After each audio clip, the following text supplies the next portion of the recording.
ஏன் முதல்ல பெரியார் என்னன்னு சொல்லணும்? அவர் பேர் என்ன? ராமசாமி. ஈவே ராமசாமி நாயக்கர் தானே.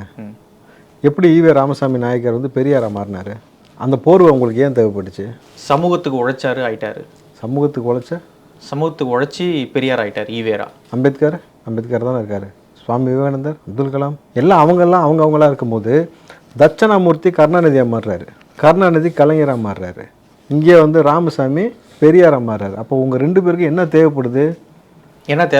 தமிழ்நாட்டுக்குள்ளே உங்களை வந்து நீங்கள் வேறு ஸ்டேட்டு வேறு ஆள் அப்படின்னு கண்டுபிடிச்சிடக்கூடாதுன்ட்டு உங்களுக்கு திராவிடன்னு ஒன்று தேவைப்படுது. இஸ்லாமியர்களுக்கு ஆதரவாக பெரியார் இருந்தாருன்னு சொல்கிறாங்கல்ல. நீங்கள் யாருக்கு ஆதரவாக இருந்தாலும் நீங்கள் யாருன்றதை என் பேச்சு. நீங்கள் எனக்கு ஆதரவாக இருந்தீங்க இல்லைன்னா பேச்சு கிடையாது. நீங்கள் யார் முதல்ல? இங்கே இஸ்லாம் மார்க்கமே எங்களுக்கு கற்றுக் கொடுத்துருக்கு. நீ எந்த நிலப்பரப்பில் வாழ்கிறாயோ அந்த நிலப்பரப்பிற்கு அந்த மக்களுக்கு உண்மையாக நேர்மையாக உழைக்க வேண்டும்ன்றது தான். நீங்கள் பெரியார் தமிழை கொடுத்து இழிவாக பேசினாரா பேசலையா? ரொம்ப சிம்பிளான கான்செப்ட் அவ்வளோதான். இதில் அதெல்லாம் நம்ம பேசணுமா? இப்போ பேசும் பொருள் ஆன பிறகு பேசி தான் ஆகணும். அவர் நிறைய நல்ல விஷயங்கள் செஞ்சுருக்காருல்ல, அதை நம்ம பேசலாம்ல.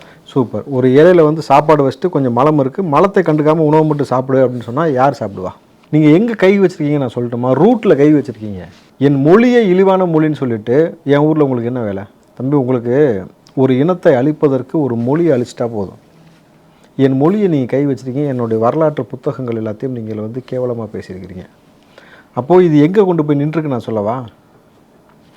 எப்படி வந்து தட்சணாமூர்த்தி கலைஞராக மாதிரி இந்த பக்கம் ராமசாமி வந்து பெரியார்னு ஒரு போர்வைக்குள்ளே வந்துக்கிட்டு ரெண்டு பேருமே நம்மளை ஏமாற்றத்துக்கு திராவிடம்னு ஒரு போர்வையை கொண்டு வந்தாங்களோ, இது இப்படி வந்ததோடைய விளைவு இன்றைக்கி தமிழ்நாட்டில் எல்லா பக்கமும் திரும்பினா கலைஞர்.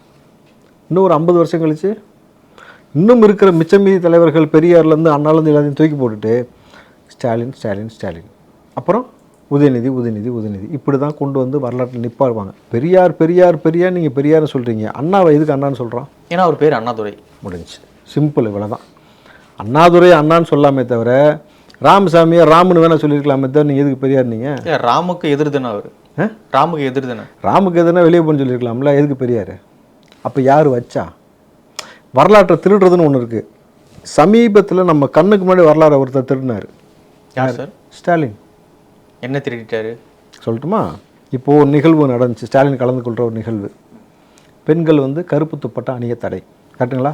அது காவல்துறை பண்ணது சார். அதுக்கு போய் நம்ம முதல்வரை சொல்ல முடியுமா? என்ன தம்பி, திரும்ப சொல்லுங்கள். காவல்துறை பண்ணது, அது போய் முதல்வரை சொல்ல முடியுமா? சரி, காவல்துறைக்கு நல்லாவே தெரியும் இன்றைக்கி தமிழ்நாட்டில் ஒரு சின்ன பிரச்சனால எவ்வளோ பெரிய பிரச்சனை ஆகும்னு. பெண்களுடைய மாறாப்பில் கை வைக்கக்கூடிய வேலையை காவல்துறை தன்னிச்சையாக செய்தார்களா? ஆமாம் செய்தார்கள்னாக்கா ஏன் அவர்கள் மீது நடவடிக்கை எடுக்கலை?